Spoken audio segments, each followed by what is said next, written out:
2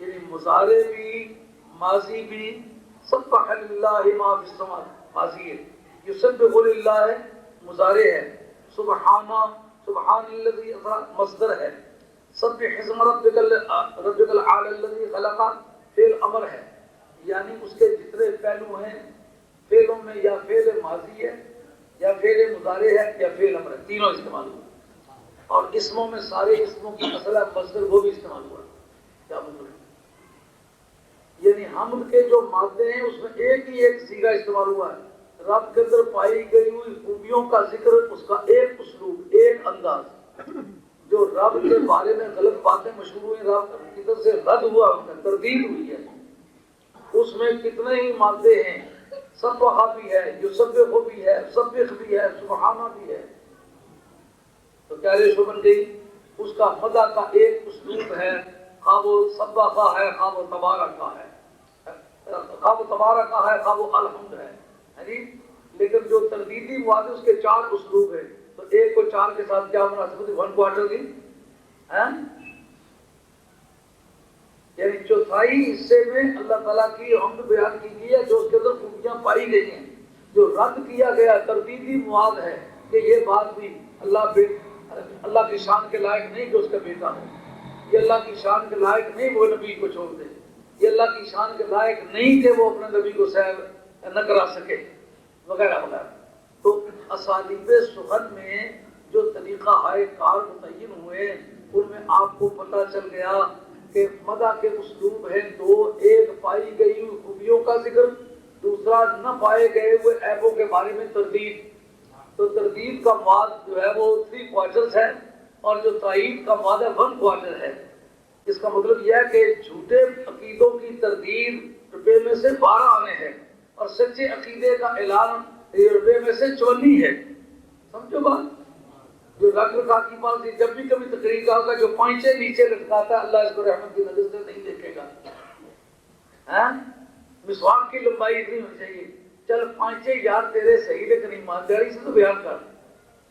بخاری کے متن میں ہے مسترسل من الکعبین من الازار ففی النار او کما قال علیہ السلام، کہ جو ٹخنوں سے نیچے لٹکی ہوئی ازار ہے، خواہ وہ تہبند ہے خواہ وہ پجامہ ہے، وہ جہنم میں جائے گا۔ یہ ہے، اور قاعدہ کیا ہے؟ جس جگہ کوئی چیز ایبسولوٹ ہو وہ ریسٹرکٹیو کے ماتحت ہوتی ہے، جہاں پر مطلق بات بیان کر دی جائے تو وہ مقید کے ماتحت ہوتی ہے۔ مثلا ایک آدمی کہتا ہے کھانا کھا لو، لیکن دوسری جگہ کہتا ہے راستے میں بیٹھ کے کھانا مت کھاؤ۔ جو کھانا کھا لو اس وقت راستے کی کہتا ہے، وقت کی کہتا ہے۔ تو اب بچے گھر میں سن رہے ہیں، تو ایک بچہ کہتا ہے پھر نے کہا کہ کھانا کھا لو، تو نہ وقت کی پابندی ہے نہ جگہ کی پابندی ہے۔ دوسرا کہتا ہے پھر نے کہا راستے میں بیٹھ کے مت کھاؤ، یہ اس کو ساتھ شامل کرو۔ کھانا کھانا مطلق ہے لیکن راستے کی پابندی والی چیز لگانی پڑے گی، بات سمجھ آئے گی؟ کہتے سویٹ کھا لو، بچہ کھا لگا سویٹیں پھر کے مت کھاؤ۔ اب ایک بچے نے سنا ہے سویٹیں کھا لو، وہ کھاتا ہے، دوسرے نے کہا پھر مانا کہ پھر یہ نہیں کھانی، بیٹھ کے کھانی ہے۔ اب کیا کریں گے؟ سویٹیں کھانے کے ساتھ اس چیز کا اضافہ کریں۔ اب یہ کہا کہ ٹخنوں سے نیچے لٹکانا منع ہے، یہاں تو نہیں بتایا کہ کیوں۔ اگر دوسرے موقع پر سرکار نے اس کی وجہ بیان کر دی، وہ وجہ والی چیز کی ساتھ لگانی پڑے گی۔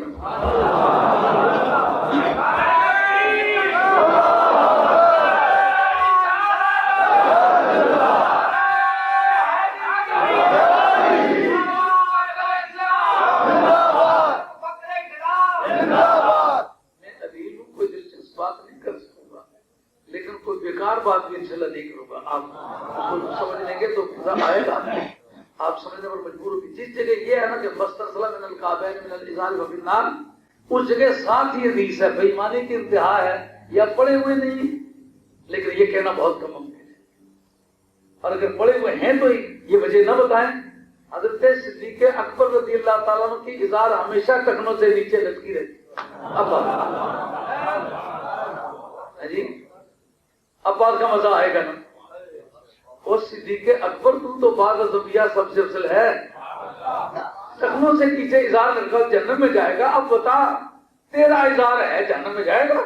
ہر کسی میرا عقیدہ نہیں ہے، صدیق اکبر کے ساتھ بھی لگے تو نہیں جہنم میں نہیں جائے گا.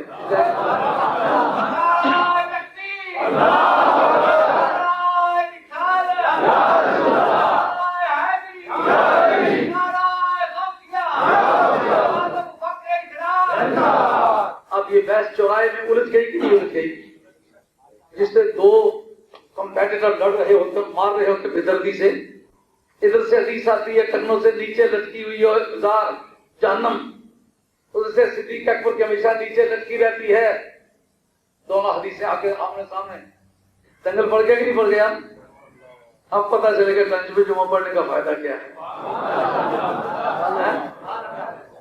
عرض کرتے ہیں یا رسول اللہ صلی اللہ علیہ وسلم کہ میری ازار نیچے لٹکی رہتی ہے, میں کیا کروں کیونکہ کولوں پر گوشت کم ہے.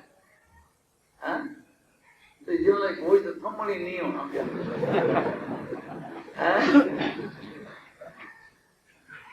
جیسا چلنے ہونے تو تیرا تن ڈول ہے میرا مان ڈول ہے.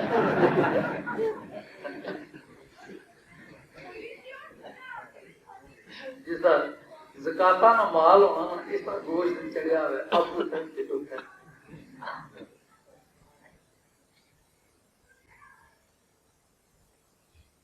بہت ساری باتیں مشاہدے میں پوچھ لیا. اب صدیق اکبر کی یا رسول اللہ میرے کولوں پر گوشت نہیں ہے تو میرا اظہار پر میری اظہار میرا تیبت ہمیشہ نیچے لگ جاتا ہے. اب آپ لوگوں کو فرمایا کہ جو نیچے رکھا ہوا جہنم ہے. سرکاروں نے لست من الخیلا, اور تیرا اظہار تیرا تیبت تکبر کی وجہ سے نہیں لٹکتا. کیا نتیجہ نکلا؟ اگر کسی ملک میں یہ ٹرم ہو, یہ رواج ہو کہ کوئی اظہار نیچے لٹکانا یہ بڑائی کی علامت ہو, اور وہ یہ سمجھتے ہوں کہ جس کا کپڑا جتنا زیادہ نیچے گھسٹ رہا ہوگا وہ اتنا ہی بڑا آدمی ہو. ایسا پنجاب والی تھے جنہیں بڑی بڑی ملچا رکھے ہیں تو دھڑ ادھر لمکائے تو دھڑا نال کنجیاں لگی ہیں موٹا پیچھا طریق ہونا پیا پتہ نہ جانا رام ہے نہیں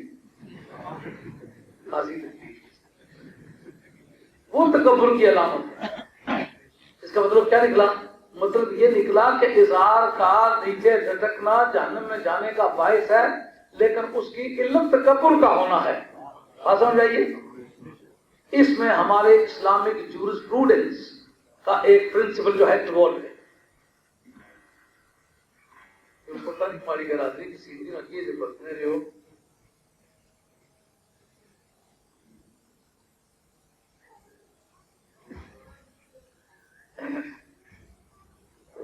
ایک بار جیلا گئے ہیں نا, جوان آدمی سے بوجھ دو چاچا سے کھایا کروں لیکن اپنے پیسے وہ نکال کے گوشت نکالنا مشہور شاہ گوشت نہیں کھانے. حالانکہ 4 شیر 5 شیر گوشت کھاؤں اب میرے کشتی کوشش کرا کرا جیلا جناب کافی ہمارے مرید کے رفتار سے گوشت مرید کھڑنا کہتی شادی خان کرتی ہے وزن انہوں نے بدی تھی جب تو رہا ہوئے نا اپنا سب تو آگے لی یا اللہ جیلا کی ساری زندگی جیل ہی چکا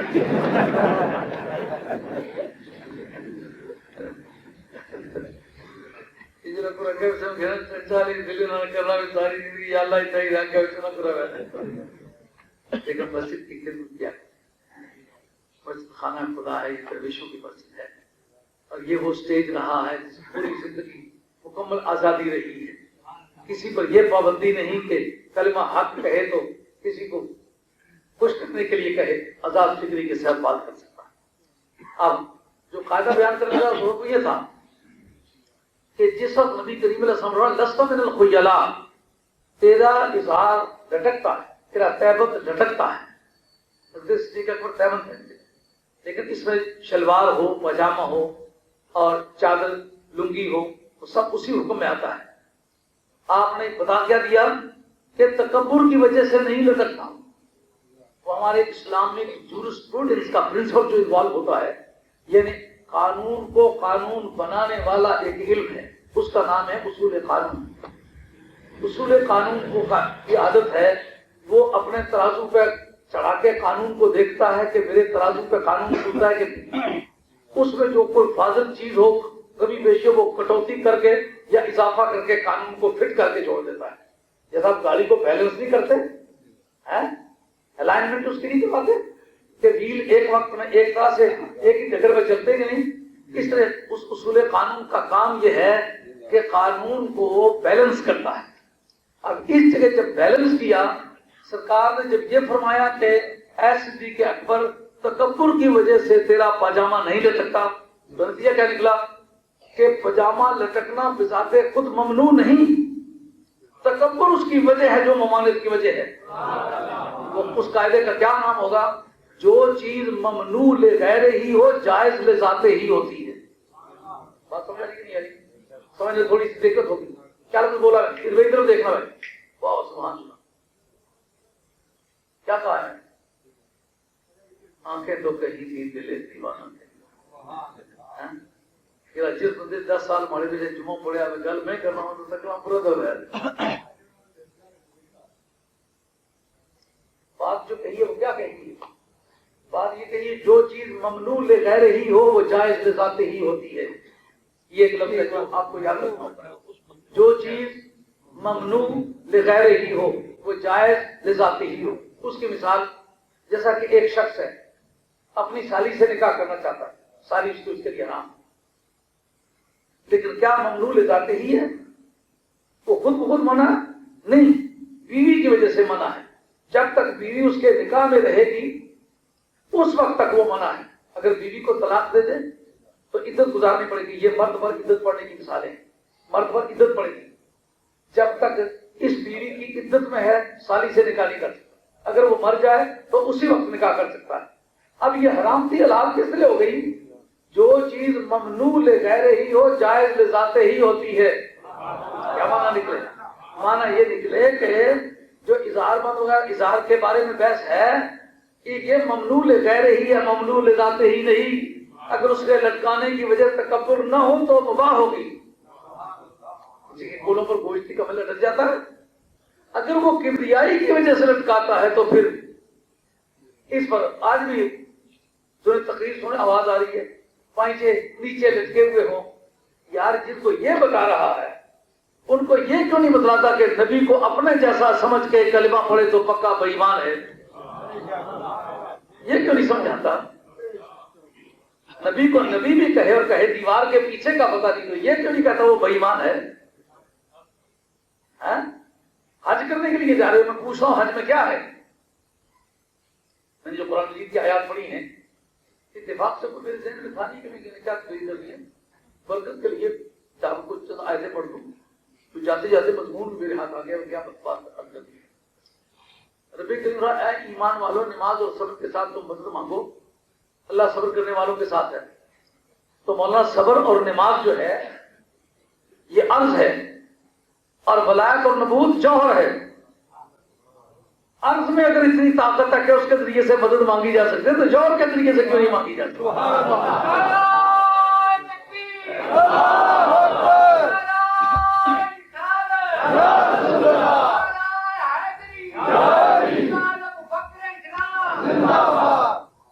اور جو اللہ کے راستے میں قتل ہوگا میں مردہ مانگتا ہوں وہ زندہ ہے, تم نہیں جانتے لیکن تمہیں پتا نہیں.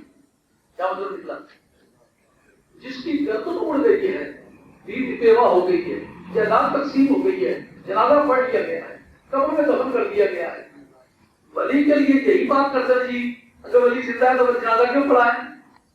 میں پوچھتا ہوں شہید اگر زندہ جنازہ کیوں پڑھائیں؟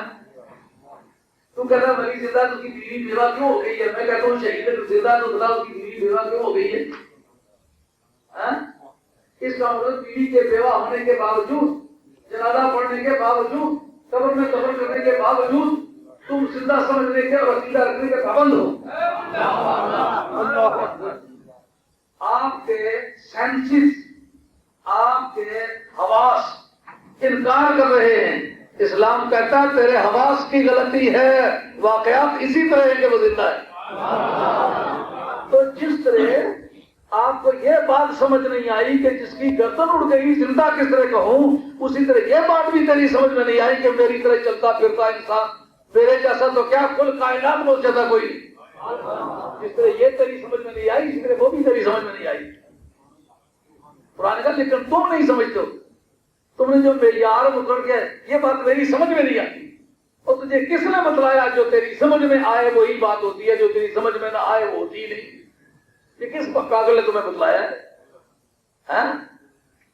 اگر تو دیکھے بہن کے بھی اتنے ہی اعضاء ہیں، بیوی کے بھی اتنے ہی اعضاء ہیں، تو یہ حلال ہے وہ حرام ہے، تیری سمجھ میں نہیں آئی تو تیری سمجھ کی مجبوری کی وجہ سے اس کو مباح قرار دیں گے؟ تیری سمجھ کی ایسی تیسی کہ تجھے کس نے بتلایا کہ تیری سمجھ جو ہے وہ مفتی واقع ہوئی ہے، جو کچھ وہ کہے گی وہی قانون بنے گا؟ قرآن کہتا ہے تیری سمجھ کی بات ہی نہیں ہے. جان دے، جانے دے اس قصے کو، جو بات کہتے مان جا. آپ ڈاکٹر کے پاس جائیں، کہ جی ساری بیماری کی مجھے اصل حقیقت پتا چلنی چاہیے، کہ یہ تیری سمجھ کی بات نہیں، یہ دوائی لے. ڈاکٹر کو میرا ہی پاگل ہوگا جو پورا اس کو میڈیکل پڑھانا شروع کر دے. یہ کسی کے پاس کی بات ہے؟ آپ نے کہا یہ میرا پالیسی میٹر ہے، میں جانتا ہوں کہ زندگی کس چیز کا نام ہے. سرکار تاجدار مدینہ اسلام ساری مخلوق سے اول مشہور ہے کہ نہیں؟ قرآن کہتا خلق الموت والحیات، موت اور زندگی دونوں پیدا کی ہیں. اگر ساری مخلوق سے پہلے سرکار ہے تو زندگی پیدا ہی بعد میں ہوئی ہے. زندگی پیدا ہی بعد میں ہوئی ہے، موت پیدا ہی بعد میں ہوئی ہے. اور اصول فلسفہ کیا ہے؟ جو ارسطاٹل کی فور کازز آف ارسطاٹل، ارسطو کی 4 علتیں، یہ فلسفے کی بڑی نامی گرامی بحث ہے. پی ایچ ڈی کے میں جو لوگ مارے پھرتے سر گنجے ہو جاتے ہیں 4 علتوں پر بحث کرتے کرتے. اس میں ایک بات یہ ہے کہ جس وقت کوئی شے مال سے وجود میں آتی ہے تو شے کے وجود میں آنے سے پہلے جو اس کا مٹیریل ہوتا ہے وہ موجود ہوتا ہے. وہ مٹیریل اس کے لیے موقوف علیہ ہوتا ہے، اس پر اس کا دار و مدار ہوتا ہے. وہ مٹیریل پایا جائے تو بعد میں شے پائی جاتی ہے. اور زندگی جس کو کہتے ہیں اس سے پہلے مدینے والا اگر موجود تھا تو آپ کو ماننا پڑے گا زندگی کو باقی رہنے کے لیے مدینے والے کا سہارا لینا پڑے گا. مدینے والے کو زندگی کا سہارا نہیں لینا.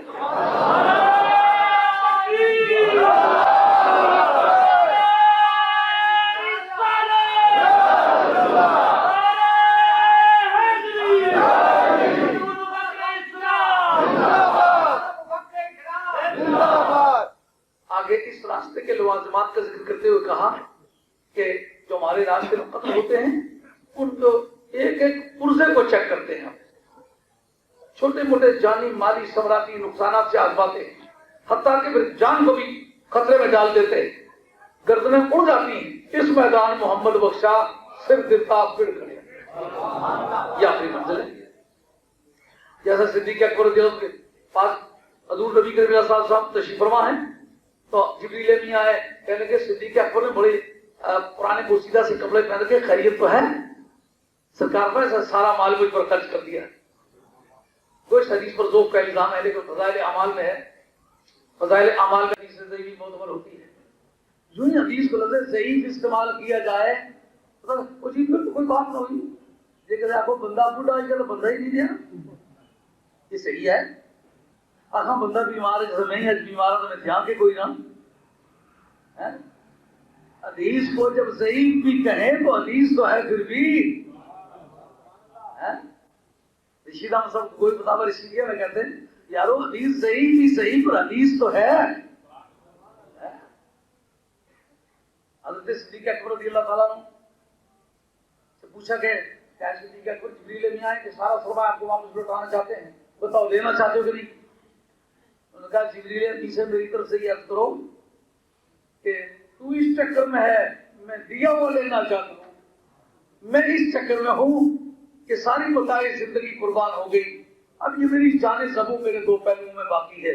اس وقت کا انتظار ہے جب سرکار کے پائے مبارک ہوں گے، صدیق اکبر کے جان کا نذرانہ ہوگا، نبی پاک کے قدموں میں نشاور کر دوں گا. وہ وقت میرے لیے مقبولیت اور پسندیدگی کا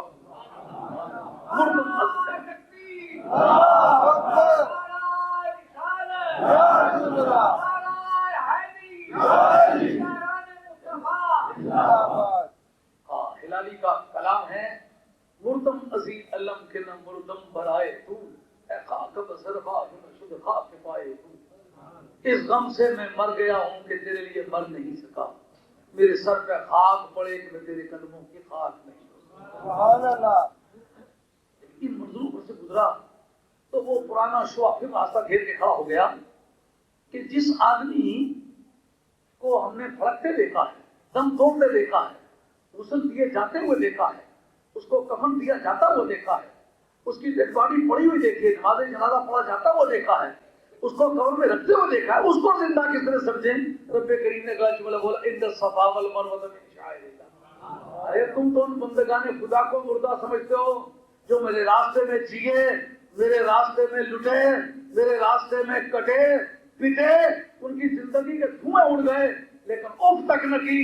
اور میں تو ان راہگزاروں کو مردہ نہیں کہتا جن راہگزاروں سے وہ گزر گئے۔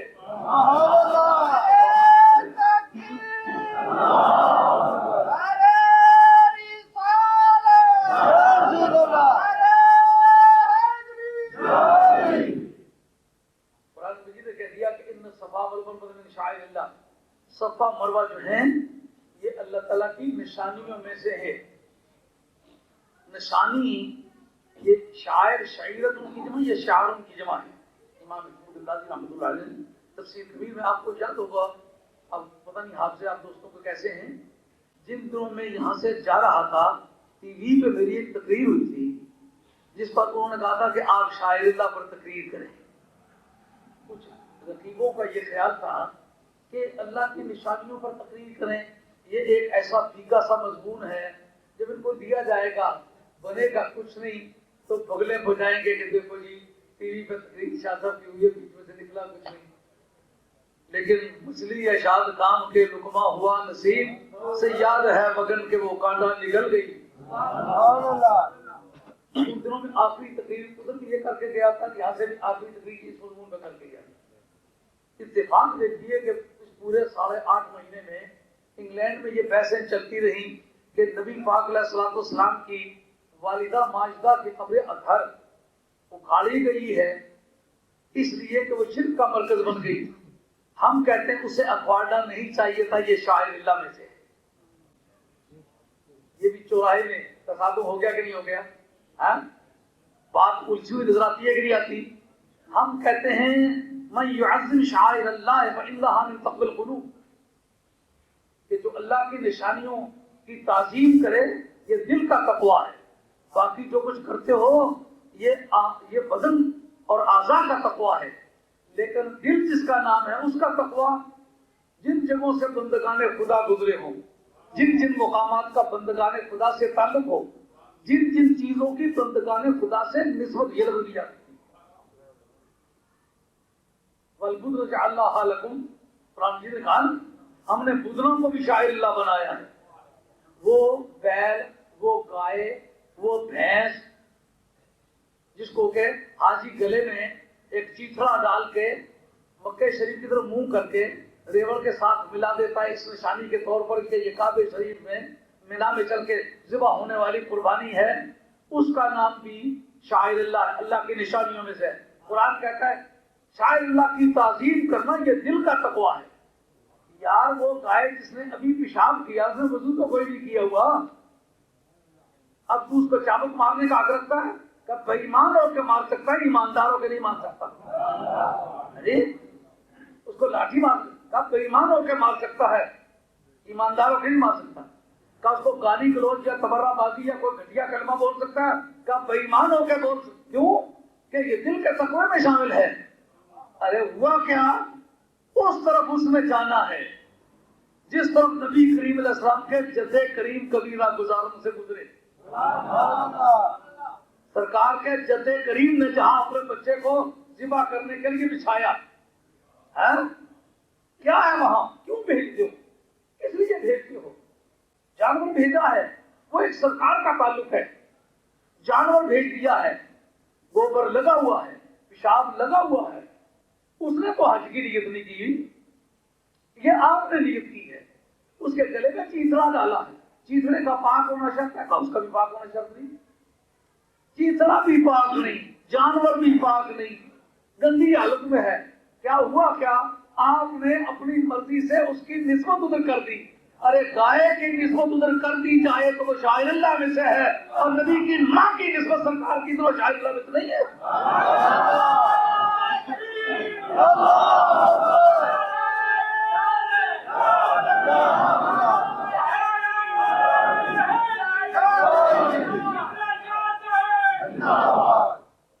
اور عرض کروں اس پر جو عذر لنگ پیش کیا جاتا ہے، لیم ایکسکیوز، لگڑا عذر، وہ ہے کیا کہ حضرت فاروق اعظم رضی اللہ تعالی عنہ نے حدیبیہ کے مقام پر ایک درخت تھا جس کے نیچے بیٹھ کے سرکار نے صحابہ کرام رضوان اللہ تعالی اجمعین سے بیعت لی تھی۔ اس درخت کو صحابہ مقدس سمجھنے لگے، وہاں اللہ اللہ کرنے لگے، عبادت کرنے لگے۔ فاروق اعظم رضی اللہ تعالیٰ نے کہا کہ یہ شرک ہو رہا ہے، تو شرک کو مٹانے کی غرض سے اس درخت کو کاٹ دیا تھا جو درخت شرک کی وجہ بنا تھا۔ تو اس وجہ سے ہم نے یہ قبر اکھاڑ دی ہے، کیونکہ یہ شرک کا مرکز بن گئی تھی، لوگ سرکار کی والدہ سمجھ کے وہاں بہت تعظیم کرتے تھے، تو ہم نے اس وجہ سے اس کو اکھاڑ دیا تاکہ شرک کا خاتمہ ہو جائے، اور اس میں سنت فاروق اعظم کو زندہ کیا ہے۔ تف ہے تمہاری اس سوچ پر، تف ہے تمہارے ان مولویوں پر جنہوں نے یہ استدلال کیا ہے۔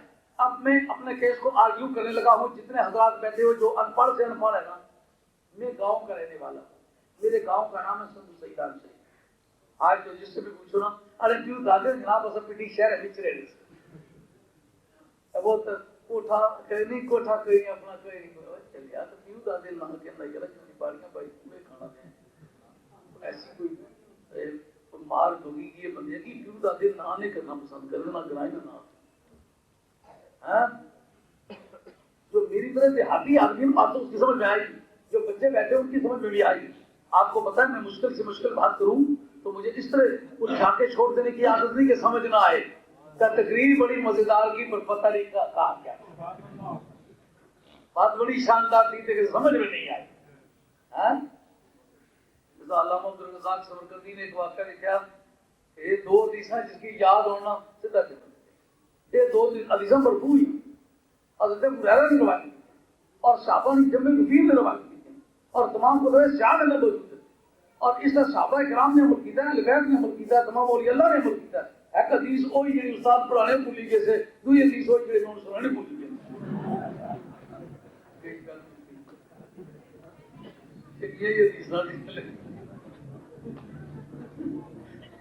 اب میں اپنے کیس کو آرگیو کرنے لگا ہوں، آپ اس پر غور کریں، ہر ایک آدمی کو سمجھ میں آئے گی۔ بات کیا ہے جی؟ حدیبیہ۔ یہ حدیبیہ نبی پاک علیہ الصلوۃ والسلام 6 سال ہجرت کو، 6 سال ہوئے سرکار کو ہجرت کیے ہوئے کو، مدینہ طیبہ میں تشریف فرما ہیں۔ اب کعبۃ اللہ کی زیارت کے لیے عمرے کے ارادے سے تشریف جا رہے ہیں، راستے میں کفار نے روک لیا، مزاحمت ہوئی، سرکار نے مناسب سمجھا کہ ان سے صلح کر لی جائے تاکہ ہمیں اسلام کو پھیلانے کا پرامن طریقے سے راستہ مل سکے۔ صحابہ اس سے حمایت میں نہیں تھے، لیکن سرکار نے کہا میں جو کچھ جانتا ہوں تم نہیں جانتے۔ اور جس وقت حضرت عثمان غنی رضی اللہ عنہ کو بھیجا مکہ شریف میں کہ جاؤ جا کر ان سے بات چیت کرو کہ ہم لڑنے کے لیے نہیں آئے، کعبۃ اللہ کا طواف کرنے کے لیے آئے، پرامن طریقے سے آئیں گے، پرامن طریقے سے واپس چلے جائیں گے۔ لوگوں نے مشہور کر دیا کہ حضرت عثمان غنی رضی اللہ عنہ کو شہید کر دیا گیا۔ اس موقع پر سرکار دو عالم علیہ السلام نے بیعت لی کہ حضرت عثمان کے سلسلے میں ہم جہاد کریں گے، اگر یہ بات سچی نکلی ہم جہاد کریں گے اور اس کا بدلہ لیں گے۔ جب بیعت لی تو لوگوں نے کہا جناب سرکار کو علم ہوتا تو پتہ ہی کیوں نہ ہوتا کہ وہ ہمارے ہی نہیں گئے، مگر ظالم دیکھ حدیث کے الفاظ کیا ہیں۔